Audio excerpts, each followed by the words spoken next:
పశ్చిమాసియా పరిణామాలు కేరళ ఎన్నికలపై పడనున్నాయి. గల్ఫ్ దేశాల్లో కేరళీయులు పెద్ద సంఖ్యలో ఉన్నారన్న విషయం తెలిసిందే. అయితే ఎన్నికల సమయంలో వీరంతా స్వరాష్ట్రానికి వస్తూ ఉంటారు, ఓటు హక్కు వినియోగించుకుంటూ ఉంటారు. అయితే ఈసారి గల్ఫ్ దేశాల్లో పరిస్థితి ఏం బాలేదు. దీంతో ఈసారి ఓటు హక్కు వినియోగించుకోవడానికి కేరళకు వచ్చే వారి సంఖ్య సగానికి పైగా తగ్గిపోయే అవకాశాలు కనిపిస్తున్నాయి. అంతిమంగా పోలింగ్ శాతం కూడా తక్కువగా నమోదయ్యే అవకాశాలున్నాయంటున్నారు పరిశీలకులు.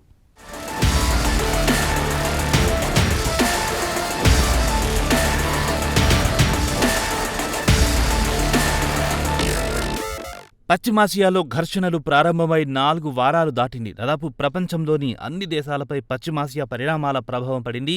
ప్రధానంగా ఆయా దేశాల్లో చమురు నిల్వలపై ఈ ప్రభావం ఎక్కువగా కనిపిస్తోంది. అయితే ఈ ప్రభావం చమురు నిల్వలకే పరిమితం కాలేదు. ఏప్రిల్ 9న జరిగే కేరళ ఎన్నికలపై కూడా పడింది. గల్ఫ్ దేశాల్లో కేరళ వాసులు ఎక్కువ మంది ఉండడమే ఇందుకు కారణం.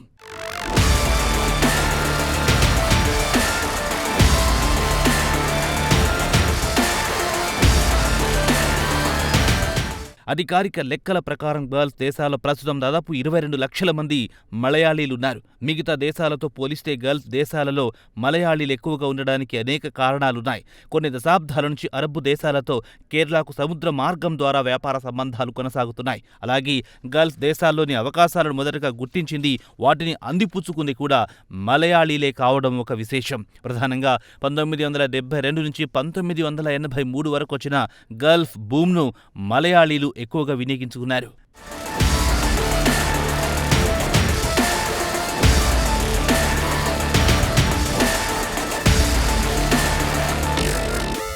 దేశాల వారీగా లెక్కలు తీస్తే అరబ్ ఎమిరేట్స్లో 7,73,642 మంది ఉన్నారు. ఆ తర్వాత స్థానం కువైట్ది. కువైట్లో 6,34,728 మంది ఉన్నారు. ఆ తర్వాత స్థానంలో Saudi Arabia, Qatar, Oman, Bahrain దేశాలున్నాయి. ఇదిలా ఉంటే కువైట్లో ఉండే విదేశీయుల్లో 80% మంది కేరళ వారే కావడం ఒక విశేషం.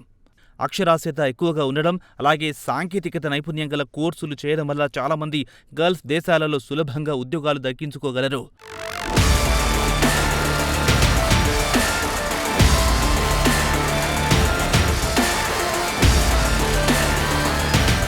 పదో తరగతి లేదా +2 చదివిన తర్వాత ఉపాధి అవకాశాలు వెతుక్కుంటూ గల్ఫ్ దేశాలకు వెళ్లడం కేరళలో సర్వసాధారణం. దీంతో అనేక గల్ఫ్ దేశాల్లోని కొన్ని ప్రాంతాలను చూస్తే కేరళ నగరాలు, పట్టణాలు గుర్తుకొస్తుంటాయి. గల్ఫ్ దేశాల్లో ఆ రేంజ్లో కేరళ వాసులుంటారు.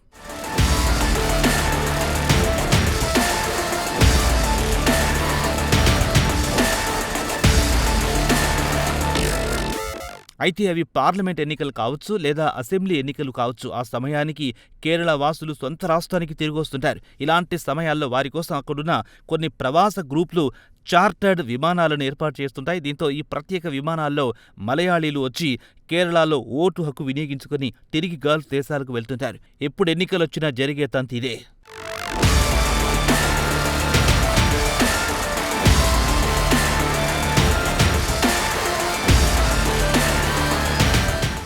అయితే ఈసారి సీన్ మారింది. పశ్చిమాసియా ఉద్రిక్తతల ప్రభావం అనేక గల్ఫ్ దేశాలపై పడింది. ఇందులో భాగంగా అనేక గల్ఫ్ దేశాలు తమ గగనతలాలను మూసివేశాయి. ఈ నేపథ్యంలో అక్కడ ఉద్యోగాలు చేసుకుంటున్న మలయాళీలు సొంత రాష్ట్రానికి రావడం అంత సులభంగా కనిపించడం లేదు. ఎప్పుడే గల్ఫ్ దేశంపై బాంబులు పడతాయో తెలియని పరిస్థితి నెలకొంది. దీంతో ఈసారి ఎన్నికల్లో ఓటు హక్కు వినియోగించుకోవడానికి గల్ఫ్ నుంచి కేరళకొచ్చే వారి సంఖ్య సగానికి సగం తగ్గే అవకాశాలున్నాయని యునైటెడ్ అరబ్ ఎమిరేట్స్ కేరళ ముస్లిం కల్చర్ సెంటర్ నిర్వాహకులు వెల్లడించారు.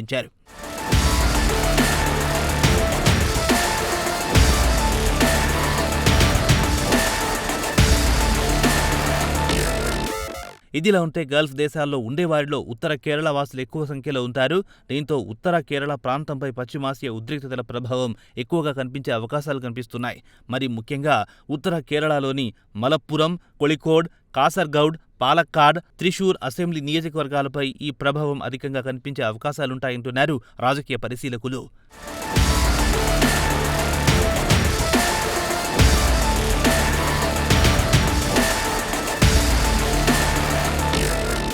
కాగా ఉత్తర కేరళ ప్రాంతంలో ఇండియన్ యూనియన్ ముస్లిం లీగ్ హవా ఎక్కువగా కనిపిస్తుంటుంది. కాంగ్రెస్ నాయకత్వంలోని యునైటెడ్ డెమోక్రటిక్ ఫ్రంట్లో IUML భాగస్వామ్య పార్టీగా ఉంది. దీంతో దీంతో ఇండియన్ యూనియన్ ముస్లిం లీగ్ పార్టీ నష్టపోయే అవకాశాలుంటాయంటున్నారు రాజకీయ పరిశీలకులు. మొత్తం మీద కేరళ అసెంబ్లీ ఎన్నికలపై పశ్చిమాసియా ఉద్రిక్తతల ప్రభావం తప్పకుండా ఉంటుంది అంటున్నారు రాజకీయ పరిశీలకులు.